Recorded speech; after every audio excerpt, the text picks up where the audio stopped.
कार्यक्रम यीशु बचाता है में हम पुनः आपका बहुत बहुत स्वागत करते हैं और उस प्रभु परमेश्वर का बहुत धन्यवाद करते हैं जिसने हमसे असीम प्रेम किया और उसका प्रेम, बलिदान रूपी प्रेम हमारे लिए उद्धार, छुटकारे और अनंत जीवन की आशा का कारण बना। हम विश्वास करते हैं आज का संदेश निश्चय ही आपके जीवन के लिए आत्मिकता, धार्मिकता का और प्रभु के और समीप आने का कारण बन सकेगा। तो आइए हम पवित्र शास्त्र परमेश्वर के वचन से देखते हैं मत्ती रचित सुसमाचार और उसका 4 अध्याय और उसका 20 और 21 पद। यहां पर कुछ इस रीति से लिखा है, यीशु ने उनसे कहा, मेरे पीछे चले आओ तो मैं तुमको मनुष्यों के पकड़ने वाला बनाऊंगा। वे तुरंत जालों को छोड़कर उसके पीछे हो लिए। प्रियो, आज का जो हमारा विषय है वो है तुरंत, क्योंकि बहुत सी बातों के लिए ऐसा होता है, चलिए आज नहीं कल कर लेंगे, कल नहीं परसों कर लेंगे, अरे अगले महीने कर लेंगे। कुछ बात और कुछ काम ऐसे होते हैं, चलिए हम अगले वर्ष कर लेंगे। लेकिन प्रियो, कुछ काम ऐसे होते हैं जिन्हें तुरंत करना आवश्यक होता है। यदि हम उसी समय न करें प्रियो, वो अवसर जीवन में फिर कभी भी हाथ नहीं आता। और यहां तक प्रियो, कभी कभी तो जीवन के लिए वो घड़ी, श्राप, दंड, मृत्यु और अंत और पतन का कारण भी बन जाता है। तो इसलिए कुछ बातें ऐसी होती हैं जिन्हें हमें तुरंत ही कर लेना चाहिए। जैसे कि अभी हमने बाइबल से पढ़ा मत्ती रचित सुसमाचार उसका 4 अध्याय उसके 20 और 21 पद में, एक बार ऐसा हुआ कि 2 मछली पकड़ने वाले लोग थे और उनका नाम पतरस और अंद्रयास, वे दोनों भाई थे और उनका पुश्तैनी काम था। अपने बाप दादों से जो समय चला आ रहा था वो मछलियां पकड़ते थे, उन्हीं से उनकी जीविका परिवार चला करता था। लेकिन अचानक वहां पर यीशु मसीह आए और प्रियो, यीशु मसीह ने वहां पर कोई चमत्कार नहीं दिखाया, यीशु मसीह ने कोई संदेश नहीं दिया और कुछ भी नहीं। बहुत छोटी सी सरल सी एक बात कही प्रभु यीशु मसीह ने उनसे, मेरे पीछे चले आओ तो मैं तुमको मनुष्यों का पकड़ने वाला बनाऊंगा। प्रिय, आप कल्पना करिए, आप थोड़ा सा विचार करिए प्लीज। आप यदि आपसे कोई अपरिचित व्यक्ति आपसे आकर कोई ये कहे कि आप अपना काम धंधा, आप अपना प्रोफेशन और वो काम जो आप बाप दादों से करते आ रहे हैं उसे छोड़ दीजिए और बस मेरे पीछे हो लीजिए। अनेकों प्रश्न हमारे दिमाग में आएंगे। पहली चीज तो आप कौन है कि जिस हम कार्य को करते हैं, जो बाप दादों से करते आ रहे हैं, उसको हम कैसे छोड़ दें? अच्छा, चली चली छोड़ भी देते हैं।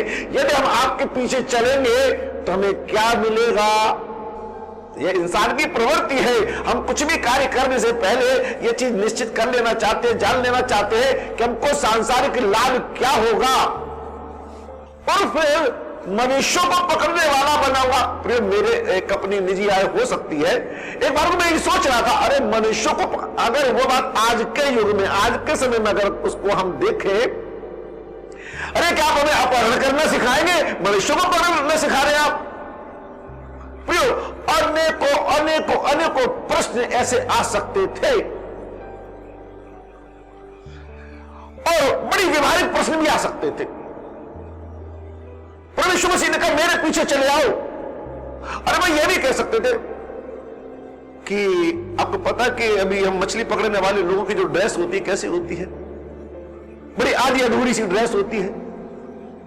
और वो कह सकते थे, प्रभु आप हमें वक्त दीजिए, जरा घर से तो मिला, घर पर तो बताया है, घर पर सूचित करना कोई बुरी बात नहीं कहीं जाने से पहले। और ये जो हमारे पास जो जाल और नाव है, ये हमारे बाप दादों का पुश्तैनी है, हम इन्हें अपने परिवार को, अपने बच्चों को तो सौंपे आए। प्रिय, क्या हुआ? ये सारी बातें कोई भी उन्होंने कोई प्रश्न नहीं किया और लिखा है, और तुरंत अपने जालों को छोड़कर यीशु मसीह के पीछे हो लिए। उसी अवस्था में प्रियो, अगर देखिए, अगर कल्पना करिए कि वो इस लायक नहीं थे फिजिकली, ड्रेस के हिसाब से, कि यीशु मसीह के पीछे, अच्छा यीशु मसीह ने भी यह कहा, अरे तुम ऐसे कपड़ों मेरे पीछे चलोगे? कुछ नहीं लिखा है, तुरंत उसी समय यीशु मसीह के पीछे हो लिए।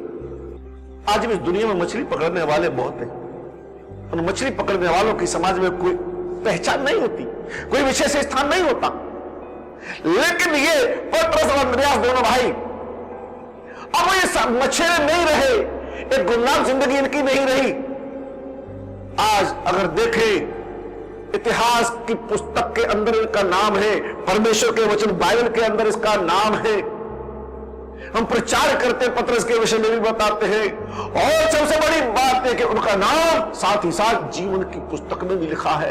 प्रियो, यदि वो उस दिन अपने जाल और नाव और सब कुछ छोड़कर यीशु मसीह के पीछे नहीं हो लेते, तो ये जो सारी उपलब्धियां उन्हें प्राप्त हुई, ये सारी उपलब्धियां उन्हें प्राप्त नहीं हो पाती। आज के संदेश के द्वारा हम आपको यह सिखाना और बताना चाहते हैं, प्रभु यीशु मसीह किसी भी बात के लिए आपको आदेश देता है, आपको आज्ञा देता है, तो मेहरबानी से आप ये मत कहिए देखेंगे, सोचेंगे, विचार करेंगे, कल करेंगे, अभी मन नहीं कर रहा है, बाद में करेंगे। ध्यान दीजिए मेहरबानी से, आप वो मौका फिर दोबारा आपको नहीं मिलेगा, वो मौका किसी और को दे दिया जाएगा। हमने पहले भी संदेश में आपको एक बात बताई थी, जो कार्य मैं प्रभु का कर रहा हूं, यदि मैं प्रभु का कार्य नहीं करूंगा प्रियो, प्रभु का कार्य रुकेगा नहीं। प्रभु किसी और को पकड़ लेगा, आपको इस्तेमाल कर लेगा, किसी और को इस्तेमाल कर लेगा। तो अपना जाल और नाव और सब कुछ छोड़कर तुरंत यीशु मसीह के पीछे हो लिए। आज नहीं कल, कल नहीं परसों, परसों नहीं तरसों। कभी उनके जीवन में कोई लग्जरी नहीं आई, कभी शाम कहीं, रात कहीं, सुबह कहीं, या तो दुनियावी भाषा में हिंदी में कह लूं, दर दर की जिंदगी वो जी रहे थे। और उन्होंने कभी भी यीशु मसीह से शिकायत नहीं किया, प्रभु आपके पीछे चलने से हमें कोई भी सांसारिक लाभ नहीं हुआ, क्या ये जिंदगी है? प्रियो, मैं शब्दों में नहीं बता सकता।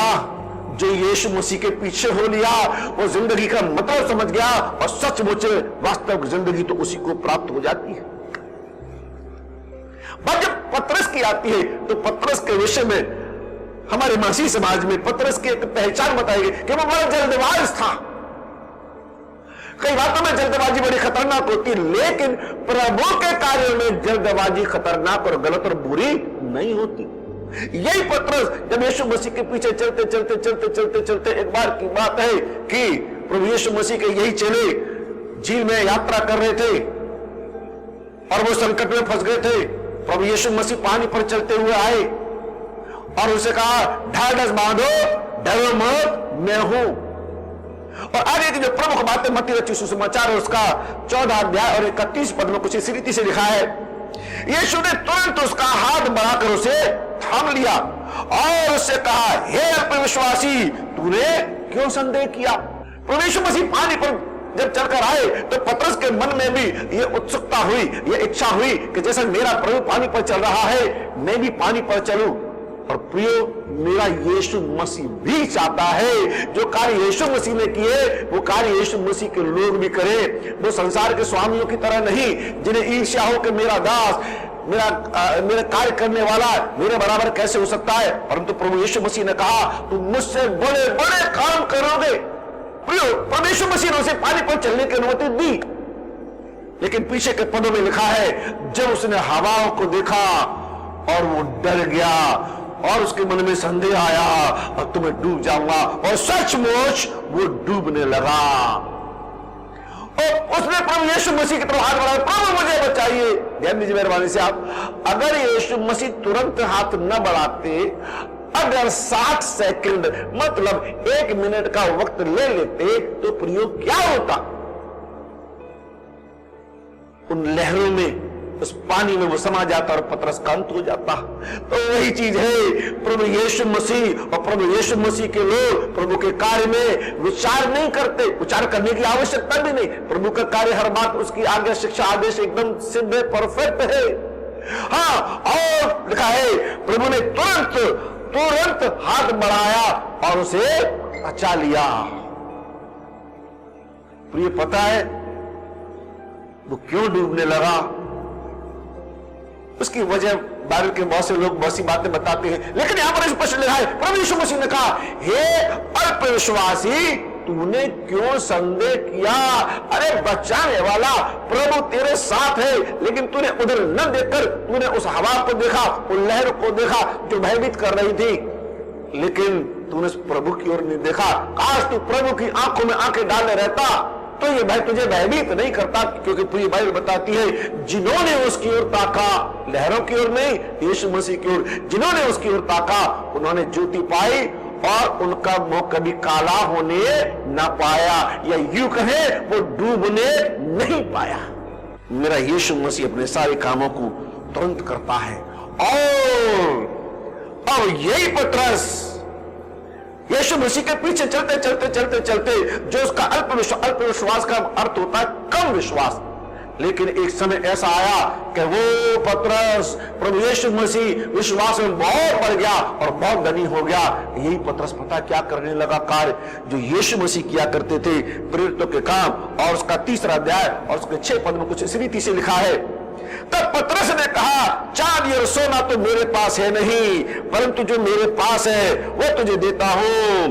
यीशु मसीह नासरी के नाम से चल फिर।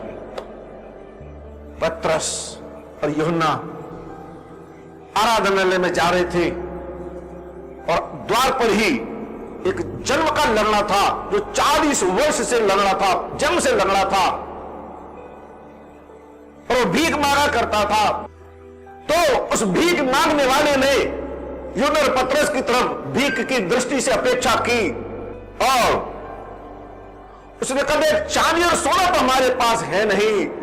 इस हिस्से में भी, इस टुकड़े में भी एक सीखने योग्य बात है। संसार के बहुत से लोग थे जिनके पास सोना चांदी था, लेकिन उनके पास वो नहीं था जो पतरस और यूहन्ना के पास था। और पतरस ने उससे कहा, देख, चांदी और सोना तो हमारे पास है नहीं, लेकिन जो आज हमारे पास है वो तुझे देते हैं। क्या था पतरस के पास? क्या था यूहन्ना के पास? उनके पास था यीशु मसीह। और प्रिय, आपको बता देना चाहता हूं कि जो काम रुपया, पैसा, सोना, चांदी, हीरे मोती, धन दौलत, शोहरत, ज्ञान और बुद्धि, संसार की बहुत सी बातों से नहीं हो सकते, वो काम यीशु मसीह के नाम से हो जाते थे।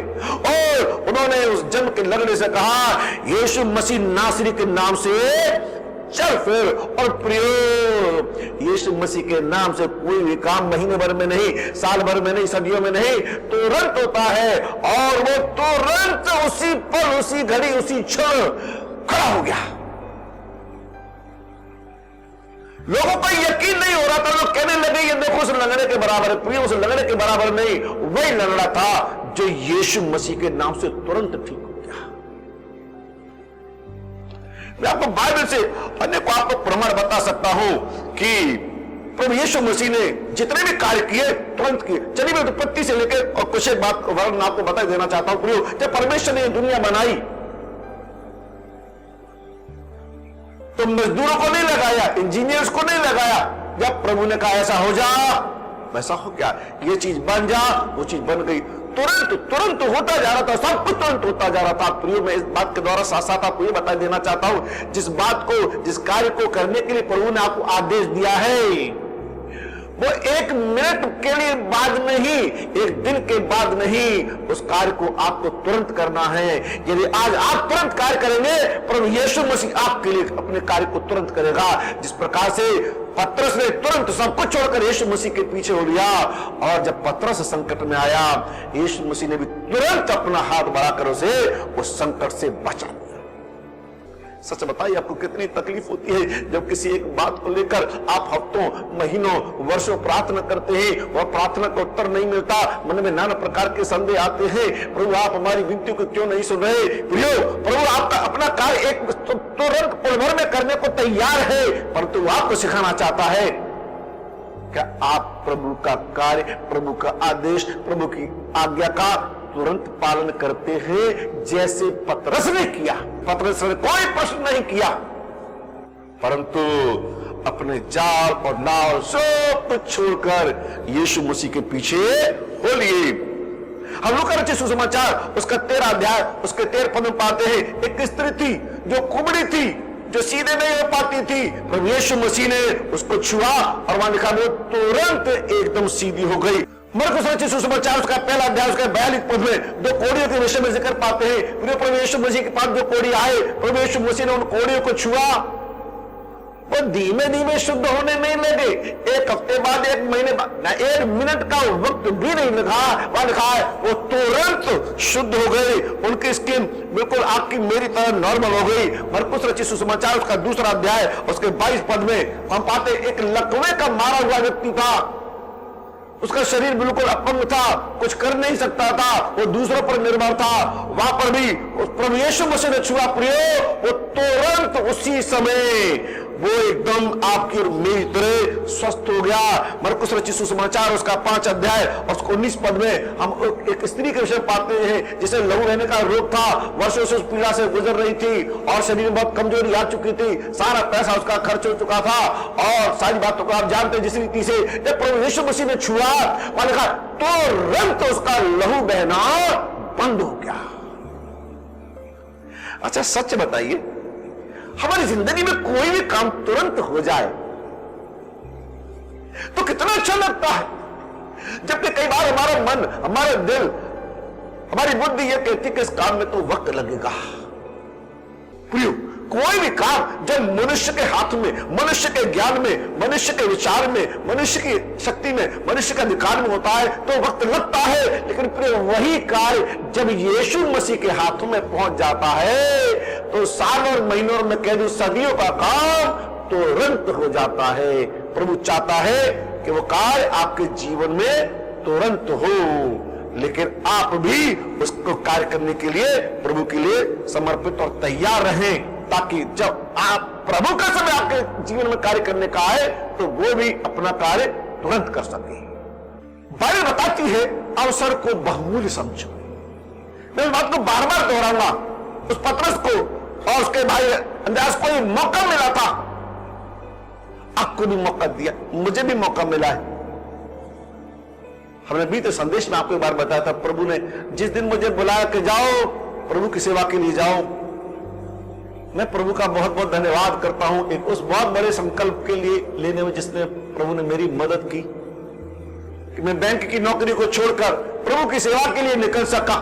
मुझे पता था कि यदि मैं एक दिन का भी वक्त लेता शायद आपको मैं इस रीति से और आप मुझे न देख पाते। मैं प्रभु का धन्यवाद करता हूं। हाँ, तो हम पढ़ सकते हैं मत्ती रचित सुसमाचार और उसका 25 अध्याय और उसके 26 पद में, एक स्वामी परदेश जाते समय अपने दासों को कुछ तोड़े दे गया कि वो उनका इस्तेमाल करे। किसी को 5, किसी को 3, किसी को 1 ऐसे देकर गया, और जिसको 5 जिससे अधिक दिए गए। वहां पर ऐसे लिखा है मत्ती रचित सुसमाचार उसका 25 अध्याय उसके 16 पद में लिखा है, तब जिसको 5 तोड़े मिले थे, मेहरबानी से ध्यान से सुनिए आप, तब जिसको 5 तोड़े मिले थे उसने तुरंत जाकर उनसे लेन देन किया और 5 तोड़े और कमाए।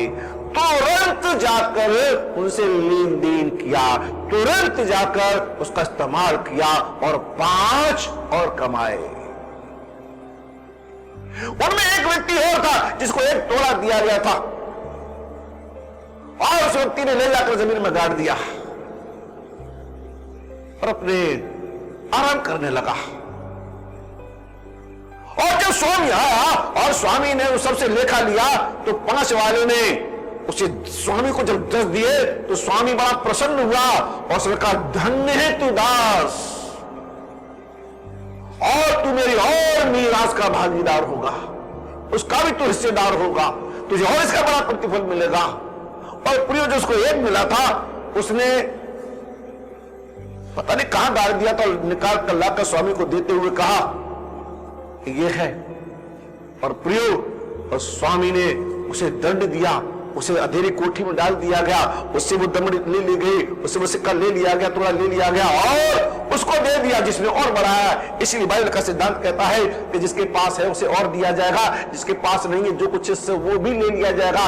उसे क्यों दिया जाएगा? क्योंकि उसने उस कार्य को जो प्रभु ने दिया था तुरंत किया। यदि कभी आपको अवसर लगे तो पुराने नियम में नीति वचन की पुस्तक अवश्य पढ़िए और उसके प्रत्येक अध्याय में एक आलसी के बारे में भी जरूर जिक्र किया जाता है। जब बात आलसी की आती है तो आत्मिक रीति से तो है ही, लेकिन आध्यात्मिक रीति से भी इसकी बड़ी हानि होती है। हमें अपने बचपन की घटना याद आती है। स्कूल में हमने एक पुस्तक में कहानी सुनी थी, एक गिलहरी की और एक कौवे की। दोनों ने मिलकर एक खेती की। दोनों ने मिलकर क्या, बेचारी जो गिलहरी थी वो खेत में कार्य करती रहती थी।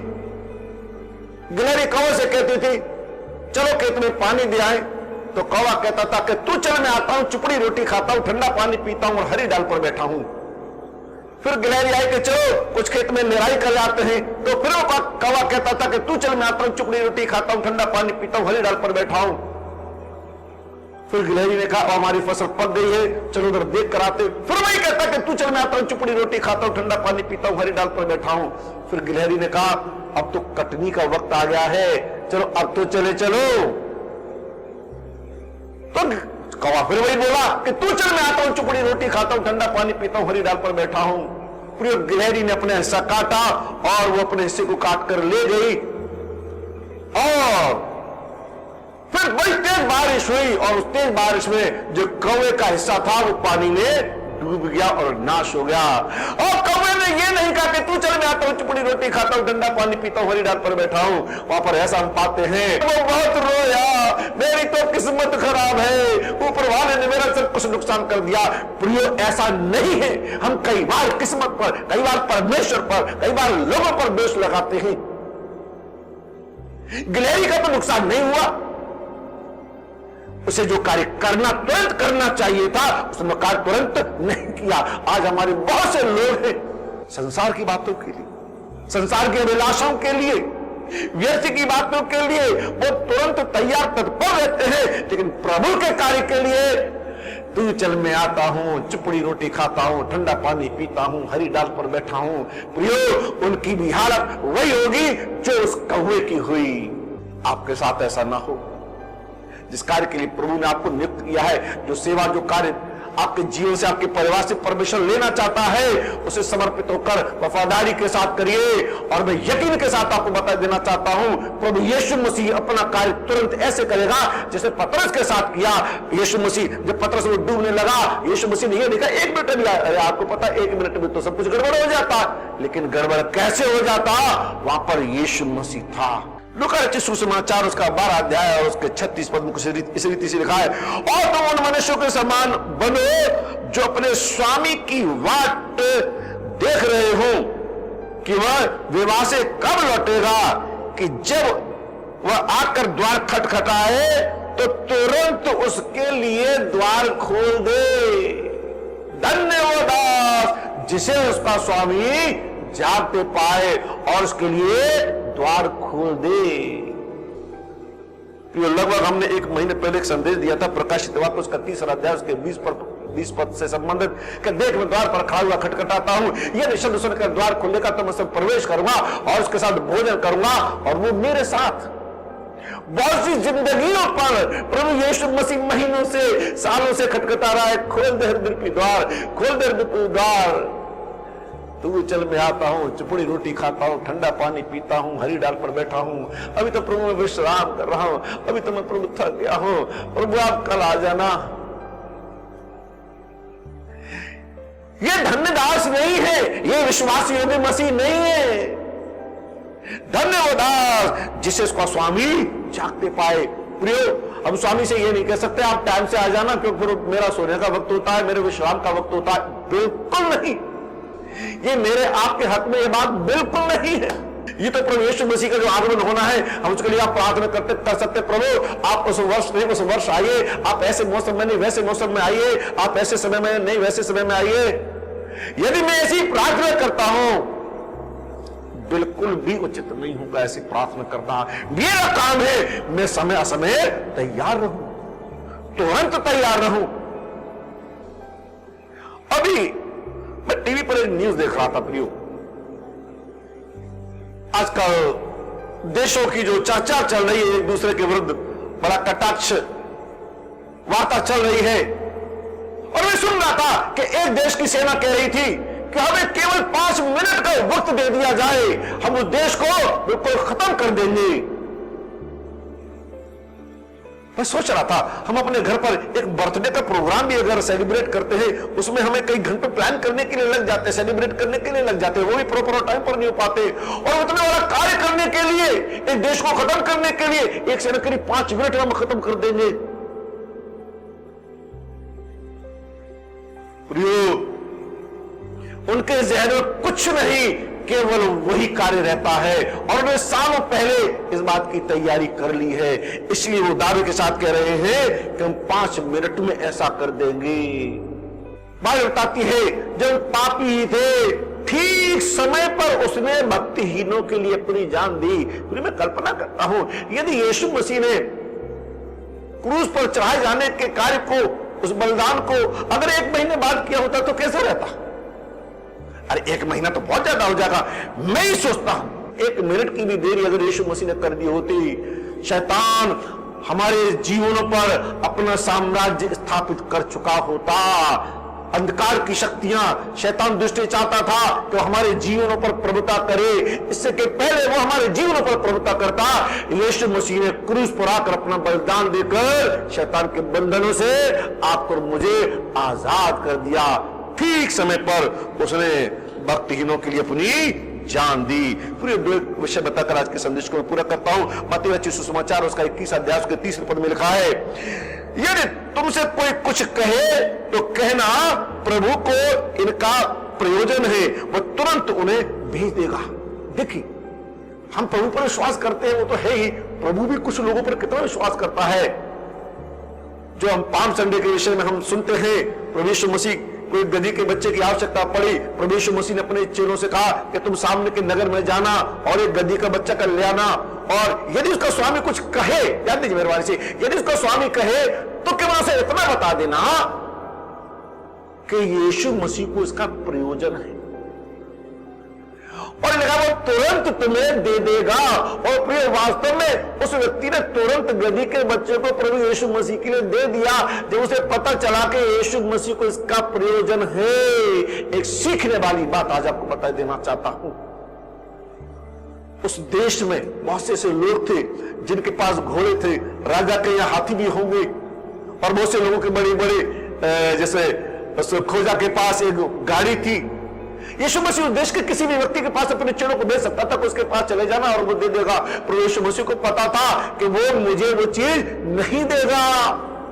आपकी और मेरी दृष्टि में यह बात बड़ी सरल हो सकती है, ये बात छोटी हो सकती है प्रियो, लेकिन जिसके पास वो गधी और वो बच्चा था, उसकी जीविका का साधन था, उसे मजदूरी करके अपनी जीविका कमाता था। उसने ये नहीं कहा आज यीशु मसीह के लिए ले जा रहे तो मेरी तो आपकी तो मजदूरी बेकार जाएगी, और यीशु मसीह को प्रयोजन है तो मुझे भी तो कुछ प्रयोजन है, मुझे भी तो कुछ नहीं नहीं नहीं, ऐसा उसने नहीं किया। यीशु मसीह को प्रयोजन है तो ले जाओ। मैं बड़ी नम्रता पूर्वक आपको एक बात बताना चाहता हूं, आपकी जिंदगी में जो कुछ है, इस जिंदगी में जो कुछ है, सब कुछ सब कुछ सब कुछ यीशु मसीह का दिया हुआ है। और जिस दिन अगर यीशु मसीह आपसे कहे मुझे तेरी इस चीज का, मुझे तेरी जिंदगी का, मुझे तेरे इस समय का प्रयोजन है, प्रिय विचार मत करना, तुरंत यीशु मसीह के लिए दे देना, आपकी जिंदगी धन्य हो जाएगी। मरकुस रचित सुसमाचार और उसका 3 अध्याय उसके 6 पद में लिखा है, तो फरीसी बाहर जाकर तुरंत हेरोदेस के साथ उसके विरोध में सम्मति करने लगे कि उसे किस प्रकार नष्ट करें। जो विरोधी लोग थे यीशु मसीह के विरुद्ध में तुरंत युक्ति लगाने लगे कि यीशु मसीह को कैसे नाश करें। प्रियो, आपका और मेरे विश्वास का, आपके और मेरे उद्धार का, आपके और मेरे जीवन का जो विरोधी है वो युक्तियां लगा रहा है तुरंत। अरे वो इससे पहले कि वो तुरंत अपनी युक्ति तैयार करे, उससे पहले मैं अपना काम तुरंत कर लूं ताकि उसकी युक्ति विफल हो जाए। तो आज से यीशु मसीह के किसी भी काम को आप 1 मिनट और कल के ऊपर न छोड़ें, क्योंकि प्रियो आपको पता है हम उसमें कितनी तकलीफ होती है। कई बार जिंदगी में ऐसी विषमताएं, ऐसी संकट, ऐसी परीक्षा आ जाती है जहां एक एक पल, एक एक मिनट, एक एक सेकंड जीवन को भारी लगने लगता है, और हम चाहते हैं प्रभु की मदद हमको तुरंत प्राप्त हो जाए, लेकिन प्रभु की ओर से कुछ मदद प्राप्त नहीं होती है और बहुत बड़ा नुकसान हो जाता है, बहुत बड़ी विपत्ति आ जाती है, बहुत बड़ी हानि हो जाती है। ऐसा ना हो, इसके लिए आज से अब से प्रभु की तमाम बातों, आदेश और आज्ञाओं के लिए तुरंत तत्पर रहे और वैसा कर दे, ताकि प्रभु का मदद भरा हाथ जैसे पतरस की ओर बढ़ा, प्रभु का हाथ आपके लिए मदद के लिए सदैव तत्पर और मददगार बन सके। प्रभु आपको अधिक और बहुत से आशीष दे। आइए प्रार्थना करें। अति आदर और बहुत ही महिमा प्रशंसा, क्योंकि प्रभु राजाओं के राजा आपकी जय, आपकी महिमा, आपकी बढ़ाई, आपकी प्रशंसा करते हैं, क्योंकि आप ही इसके योग्य हैं। पिता परमेश्वर, पवित्र आत्मा के लिए धन्यवाद, पवित्र वचन के लिए धन्यवाद और इस समय के लिए धन्यवाद। पिता विनती प्रार्थना करते हैं कि आपके आदेश का हम तुरंत पालन करें, ताकि उसके कुप्रभाव से हम बचने पाएं। प्रिय पिता परमेश्वर, अवश्य है आप बड़े, हम घटे। सारा आदर, महिमा, सम्मान, धन्यवाद आपको देते हैं पिता, विनती विश्वास के साथ बहुत ही प्यारे प्रभु मसीह यीशु के नाम के मांगते हैं, आमीन। हम विश्वास करते हैं कि आज के संदेश के द्वारा आपने निश्चय आशीष प्राप्त की होगी। यदि आप चाहते हैं कि हम आपके लिए प्रार्थना करें, नीचे दिए गए इस नंबर पर आप हमें अवश्य ही कॉल करें। यदि आप संदेश नहीं सुन पाए हैं, आप इस नंबर को अपने मोबाइल में सेव कर लें, ताकि हम आपको तुरंत यही संदेश आपको उपलब्ध करा सकें। प्रभु यीशु मसीह आपको अधिकाई और बहुतायत से आशीष दे। हम उम्मीद करते हैं कि कार्यक्रम यीशु बचाता है अवश्य ही आपके जीवनों में आशीष का कारण बन रहा होगा। और यदि आप कोई सुझाव देना चाहते हैं या हमें सहयोग प्रदान करना चाहते हैं तो अवश्य संपर्क करें। प्रभु यीशु मसीह आपको बहुतायत से आशीष दे।